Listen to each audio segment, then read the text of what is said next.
Bots and Books fans? This is Scorp1701, and tonight we are going to be taking a look at the Teenage Mutant Ninja Turtles, the Last Ronin Armored Ronin figure from NECA.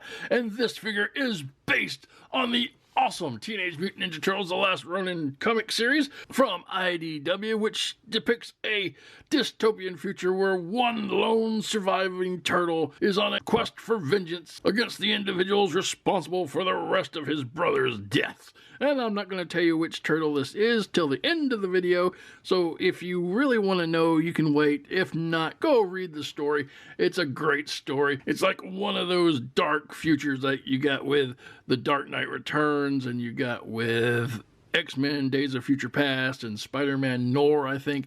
But anyway, it's a real good story. Anyway, coming back to the figure, we have The Last Ronin in the box here, and you see Teenage Mutant Ninja Turtles, The Last Ronin. You have Nickelodeon, The Last Ronin Armored. You got a nice picture of the Ronin there. It is a flip cover box, and it will open up, and you can see The Last Ronin here, and that is really cool. And then you actually see the figure himself surrounded by his accessories, but there is kind of a lot of glaring lights, but we'll take a better look at him in just a minute. So, on this side of the box, you have the first issue of the comic, and you have The Last Ronin Armored #1, which tells me that there's going to be more figures in this wave, which should be cool. And you have Nickelodeon at the top. On the back of the box, you have some awesome product shots, and then you have a brief read-up of the Ronin story. So let's zoom in, and you could pause the video and read that to your heart's content, but we must be moving back out and onward. So nice product shots of the Ronin there, and you got NECA at the bottom. On this side of the box, you have a cool picture of the Ronin about to assault this tower, which was part of the comic. On the top of the box, you have Teenage Mutant Ninja Turtles, The Last Ronin, warnings, and Nickelodeon. On the bottom of the box, you have some credits for the box and a barcode, which is awesome. And that pretty much makes up the box, but no one wants to see The Last Ronin in the box. I know I don't, so let's get him out and see what he can do. And here we have The Last Ronin out of the box. And out of the box, he stands at approximately 6.5 inches tall, and he comes with a slew of accessories. And we will take a look at all these accessories in just a moment, but first of all, I want to take a look at this angry Ronin himself. And coming real close in on the Ronin Turtle's face, he is very, very angry. As you can see, he has a lot of line work right here above his mask. His mask, a nice black with some white eyes sticking out of there, and a very large mouth full of teeth that are all gritted and grrr, I'm gonna get somebody. Nice chin work here, and he's wearing his nice black hood, or dark gray, depending on how you want to look at it. Let's zoom out just a bit because it gets a little close, and then you can see it comes back at a nice point at the back. I love that. Coming around to the back, you do get a little bit of line detail in there, molded and otherwise. And this is a detachable piece, so it will just pop on and off, so you can take this off. Let's go ahead and do that, and you can see that's, you know, a single piece. And wow, there you go. Very small, angry green head. So I don't know, I don't mind it much. He is angry, he's just different. Black mask will denote something. You can't tell which turtle it is. You got a little bit of wart marks on the back, or freckles. I don't know what you want to call that, but that is neat. There is a hole in the back right here that will allow you to put on different styled bandanas. We can show that in just a moment when we get to accessories. And coming down, he is wearing a big, huge coat of armor. Coming back a little bit, you can see has some nice, very weathered shoulder pads here coming off the sides. Nice black gray coat. You got a lot of design right here coming down the middle. You got some cool designs and a lot of molded in ridges and wrinkles. I like that. I mean, this guy is just so detailed with the paint. He looks so battle worn and weary. It's good. I love the detail here. You got some nice elbow pads that are worn. You got a lot of wash in there, a couple holes coming around his belt. It looks very worn and used. You got a lot of pouches here on the front, and then you have a little holder here. You could put some weapons there. We're going to get into that again later. Coming down to his gauntlets, they are nice and kind of a dark gray with some silver to denote that they have been cut. And you have his fists that are all nice and detailed like that. I'm pretty sure these are gloves that he's wearing. Has some more detail coming down from the gauntlet to cover the top of his wrist or his palm. Got a little line work there. That is so cool. And coming to the back, he does have a holder of weapons right here and a nice round. I guess it's kind of an armor. It's the round. It is one piece and it does move around, so you get a bit of little articulation there.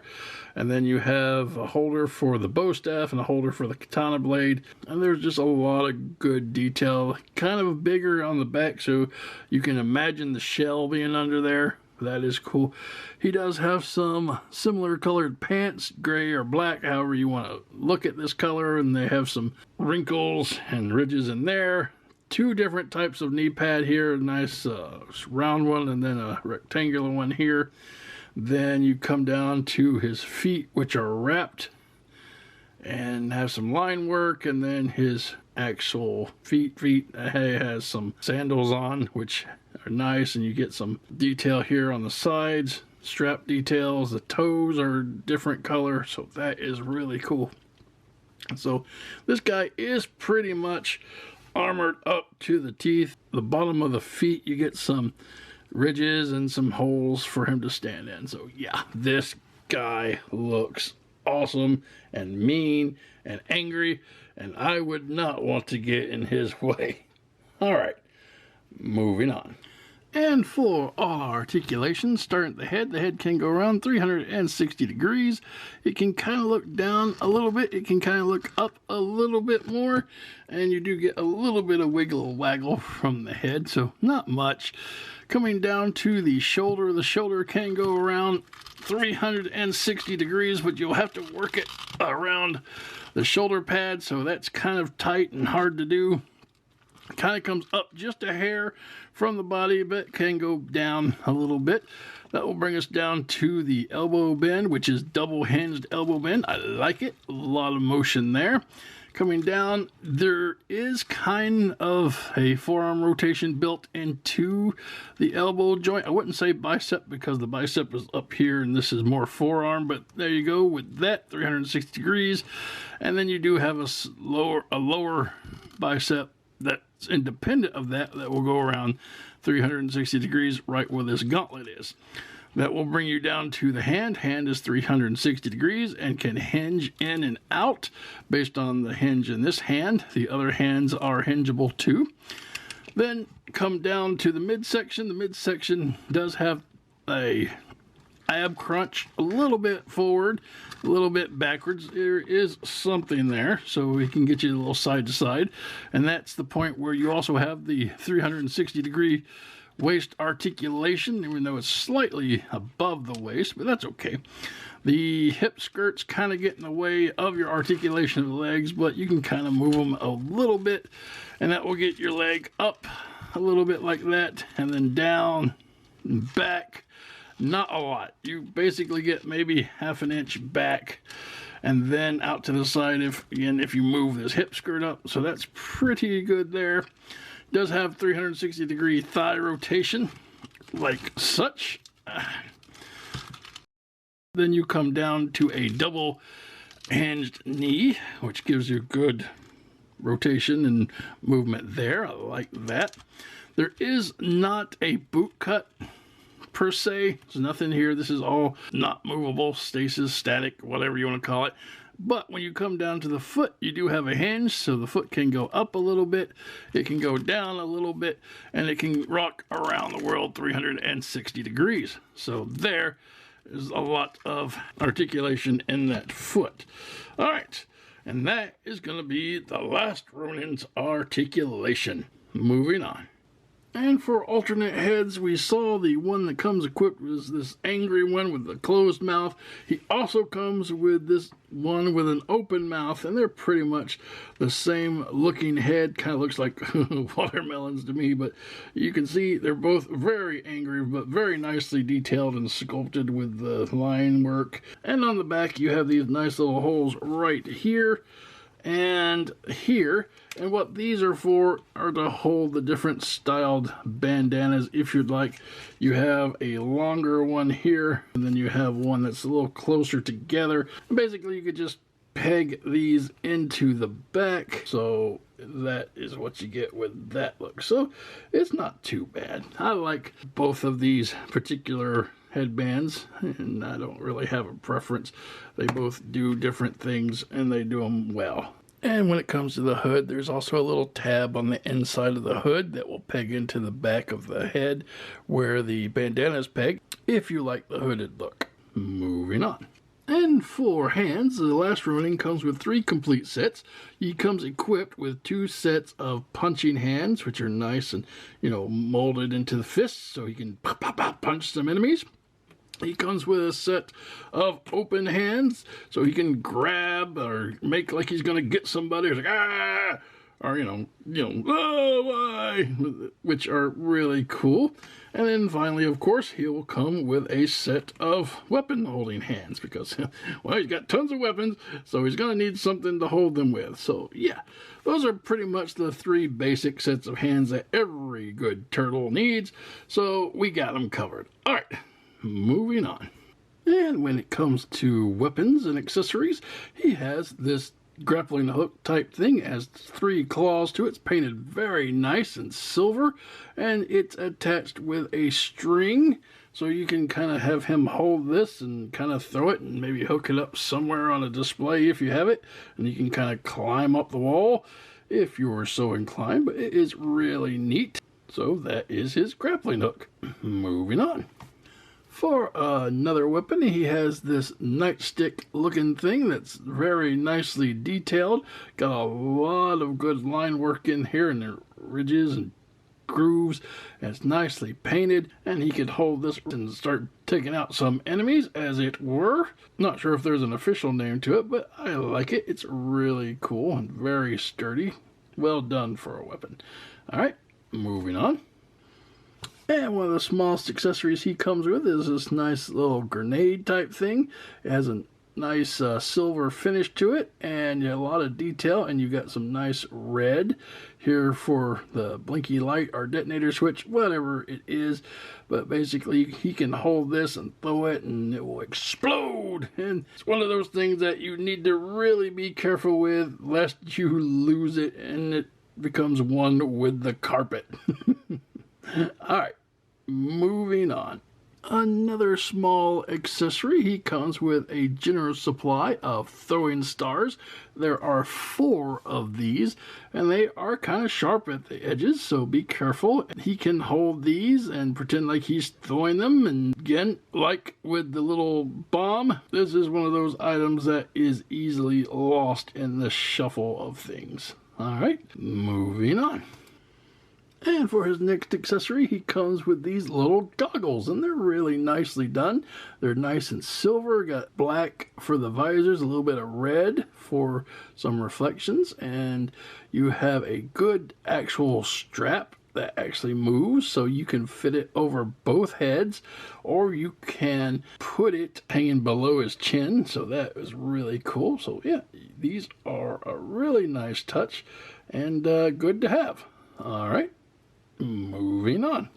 And now we come to the most sacred of weapons for the Last Ronin, the weapons of the 4. First off, we have the Sigh of Raphael. It is done in a nice silver.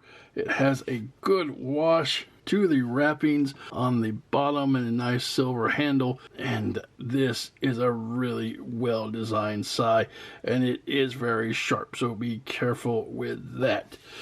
Next we have the nunchucks of Michelangelo. Very good detail, little chain attaching both of the nunchaka sticks, and I really like it. You got a little bit of detail there on the handles, and this is really, really nice. I love these nunchucks. Oh, yeah. Next, we come to the katana of Leonardo, and it is very well done as well, and it comes with its own sheath. The handle has some nice diamond patterns here and some kind of a gold coloring on the hilt, and it can remove from the sheath, and you have this nice silver blade, and this is a very, very cool sword. I love it. Always love Leonardo's katanas, especially when they're long and they're well done with the silver paint. That is so cool. All right. And finally, we come to the bow staff of Donatello, and it's really nicely done. It is a single piece. You got a little bit of paint here for the wraps in the middle. You do get some work in the sculpt to make it appear to be wood. I love the detail in this thing. These are some awesome weapons, and this is just one of each of the weapons that the original Teenage Mutant Ninja Turtles carried, and the Last Ronin uses them very proficiently, so that will arm him up to the teeth with the weapons of his brothers. So that is really cool. I love these original weapons of the Turtles. Kind of makes me want to buy another armored Ronin so I can have complete sets of the weapons. But I guess one's going to have to do. Alright, moving on. And full comparison, here he is with a few other Ninja Turtles from different lines. You have the Batman vs. Teenage Mutant Ninja Turtles Raphael. You have the movie turtle Donatello. You have the NECA Toon Turtle Leonardo. And you have the Super 7 Michelangelo. And whereas the Last Ronin turtle is from NECA, he doesn't really scale with either of these two offerings. But he has his own series of turtles that are going to scale well with each other if I decide to pick up the rest of them. Alright, moving on. And this has been the Teenage Mutant Ninja Turtles, the Last Ronin Armored Ronin figure from NECA. And I have to say that this figure is very articulate, very detailed, pulled right out of the comic series, and he is just a grim little turtle, and I love it. I think the articulation is a bit sticky, but that's because he has all this armor on. You can still get a lot of movement from the arms and the wrists. The legs are a little finicky. The waist, you can do 360 pretty good. The head, not so much, but it still gets a little wiggle waggle in there. For the most part, I really like him. He's a good representation of what Eastman and Laird did with the Last Ronin series, and you couldn't ask for a better rendition. Now, Playmates put out one which I think sucked, and I didn't even consider purchasing it because it was all like, kiddie, which I don't really know how you want to turn the Last Ronin into like a kid product. This is clearly a mature item, but anyway, they did, and I don't think it's really worth your time, in my opinion. But this one is definitely recommended for me. So anyway, guys, that is the video. I hope you enjoyed it, and until next time, keep playing.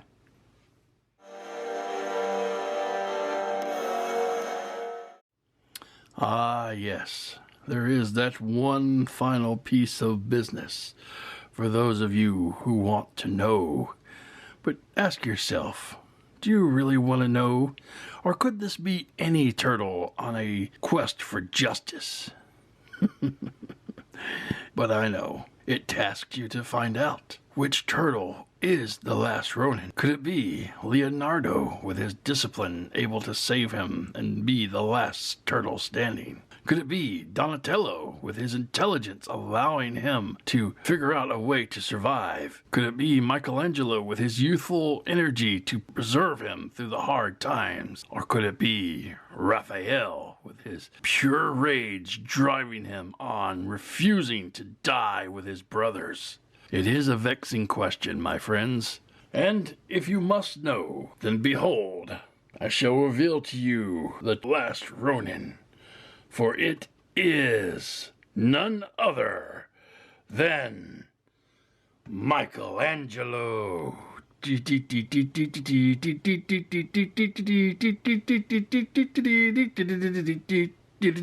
And with the last mystery revealed, go forth and have a great night. Until next we meet.